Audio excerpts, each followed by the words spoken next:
égaux des deux déflagrations qu'il avait pu avoir avec lui. C'était méthodique.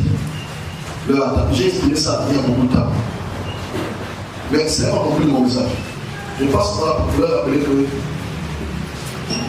Dieu est au point de changer le Cameroun. C'est tout la fin. C'est mon message aujourd'hui. Le message pour le Cameroun.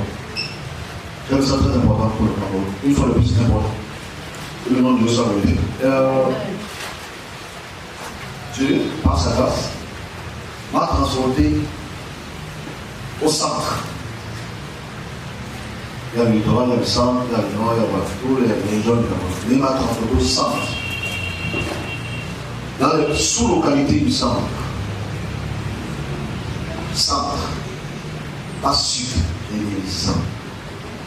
Même si le sud et le centre sont plus ou moins conjoints. Dans cette localité du centre, il y avait un grand débat. Et ce grand débat portait à la loi, apportait à deux choses importantes. La première chose qui était importante, c'était la loi des chefs et des chefferies. Et dans cette sous-localité du centre, les chefs n'étaient plus en accord avec le gouvernement. Les chefs, les chefs n'étaient plus en accord avec le gouvernement. Parce qu'ils sont venus récemment avec un projet de loi. Je parle de ministère du gouvernement, comment ça passe? Ils sont venus récemment avec un projet de loi. Donc qu'est-ce que je me fis faire? J'étais devant le ministre de la Santé, M. Malachi, docteur Malachi, oui. Le docteur Malachi me demanda d'aller au centre et de parler à toute la localité du centre et leur chefferie par rapport au projet qu'ils ont proposé au gouvernement. Et ce projet est un projet noble qui peut apporter par la grâce de Dieu une avancée importante dans le domaine de la médecine.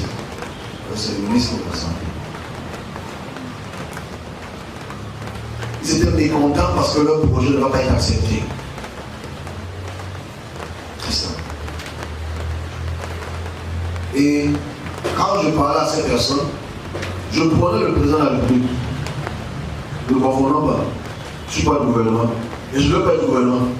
Ça ne m'intéresse pas. Je suis apolitique. Politique m'intéresse. Et je prenais le président de la République et je lui faisais comprendre que soyez patient pour ce projet. C'est un bon projet que vous, avec votre expertise de docteur, vous puissiez aller dans les sous-localités pour prendre des plantes, des plantes thérapeutiques pour apporter une avancée. Comme ça, on va être moins dépendant des pays occidentaux. Ok? Moins dépendant des pays occidentaux. Vous êtes fiers de cela. On a vu ça il y a quelques semaines, il y a quelques jours, parce que ça passe là. Mais le gouvernement va bloquer. Donc je dis au gouvernement qui suit, ne bloquez pas ce projet. Ils ne sont peut-être pas en Christ, mais c'est Dieu qui passe par eux pour commencer à changer la mentalité occidentale. C'est important de le dire. Parce que s'ils arrivent au niveau où ils peuvent maîtriser ce sujet avec des tests de laboratoire, on va être de moins en moins dépendant des pharmacies européennes. Donc c'est important de le dire. Et autour d'eux, j'étais au milieu et je leur exprimais cela que le chef de l'État le veut vraiment. Ils exprimaient le fait que, malheureusement, que les chefs de village, les chefs de chaque village n'étaient pas d'accord. Ça veut dire ceux qui ont l'expertise de pouvoir aller chercher des plantes pour venir auprès du gouvernement, pour montrer leurs produits, comment ça peut guérir les maladies, autres, les chefs corrompus, ils ne voulaient pas. Donc les chefs dans ces régions ont disparu. Et ils se plaignaient donc, où sont donc les chefs? Ils ne sont plus avec nous, malheureusement.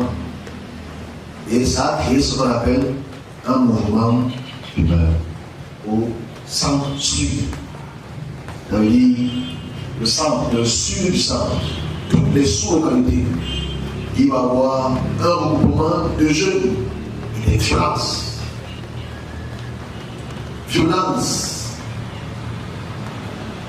J'essayais même de prier pour les gens qu'on tabassait en eux.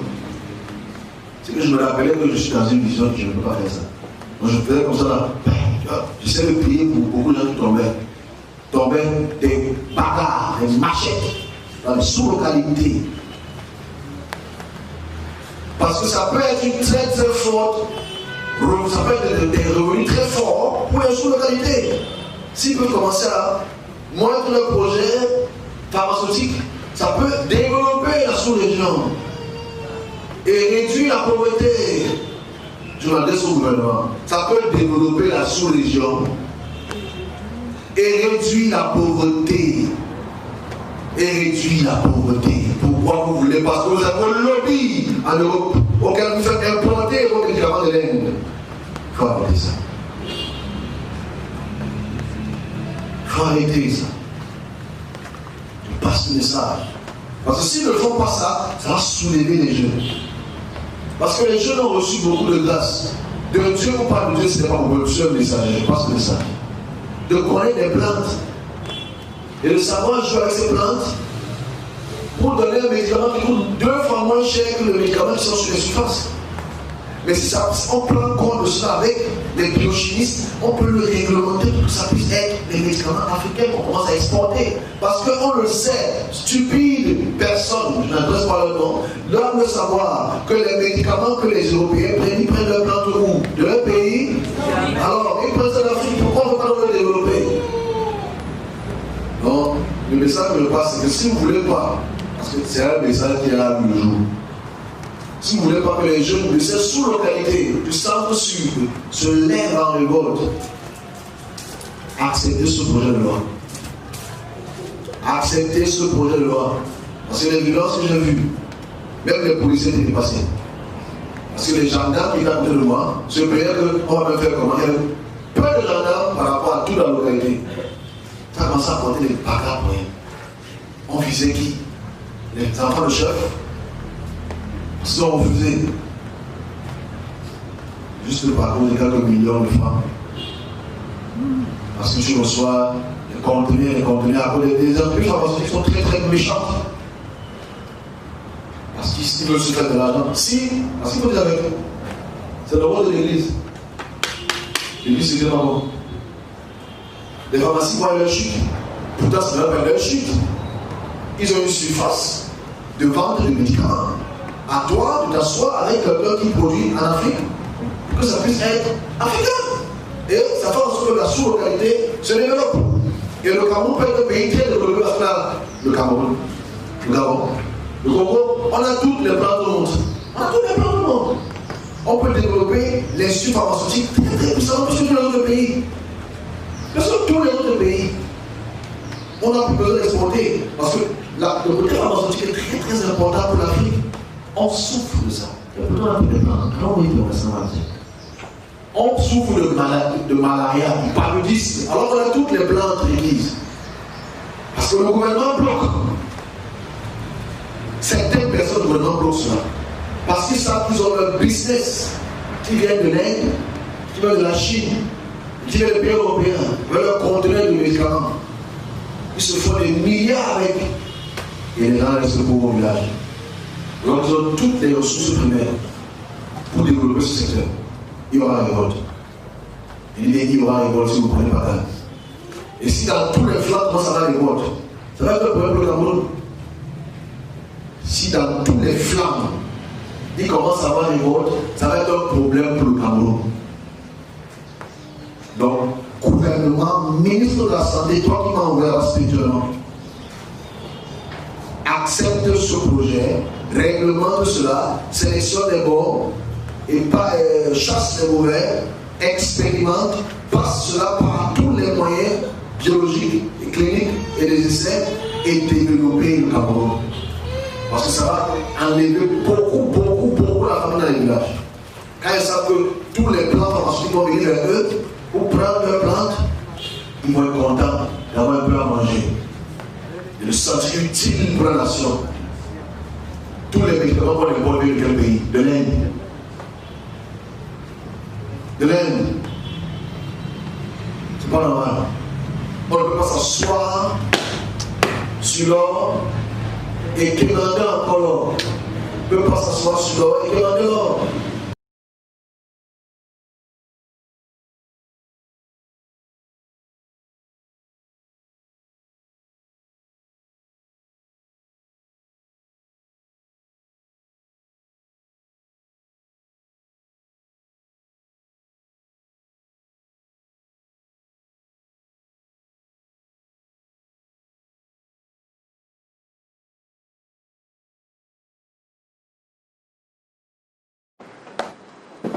On revient tout à l'heure sur ce que c'est exactement cette couverture santé universelle avec des explications d'Anong Efag, mais le temps de parler de cette médecine traditionnelle 2 décennies après, qui reste tirée vers le bas par des charlatans. Le ministère de la Santé publique souhaite identifier ces tradis praticiens afin de mieux structurer ce secteur d'activité.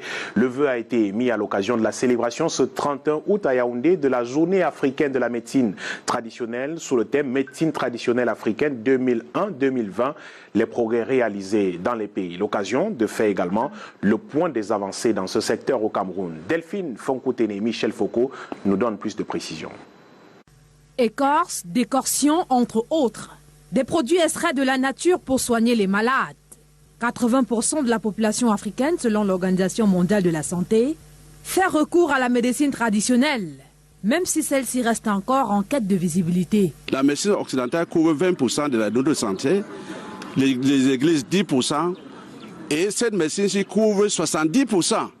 Vous imaginez que ces 70% sont insérés dans un seul service au ministère de la Santé. Nous attendons exactement, comme je vous ai dit, une loi pour régir le système de la médecine traditionnelle au Cameroun. Entre autres défis à relever pour permettre à la médecine traditionnelle, après 2 décennies de sortie de l'informel et de l'ignorance. Le gouvernement, bien conscient de l'apport de cette médecine, notamment dans la lutte contre le coronavirus dans notre pays, est déterminé à la promouvoir, en dépit de quelques difficultés. La difficulté que nous avons eue jusqu'ici, c'est la structuration de cette profession pour qu'on puisse mieux l'encadrer, extirper de ses rangs, n'est-ce pas, des brebis galeuses, parce que vous savez très bien qu'il y a des charlatans parmi eux. Et donc il faudrait que la profession s'organise, qu'on ait des interlocuteurs qui soient bien connus. La 18e journée africaine de la médecine traditionnelle, célébrée ce 31 août, est non seulement l'occasion de faire le point des réalisations en 20 ans, mais aussi d'apprécier le savoir-faire des tradis praticiens ici à l'esplanade du Musée national. Également au cœur de ces expositions, des pratiques qui donnent quelque peu à s'interroger.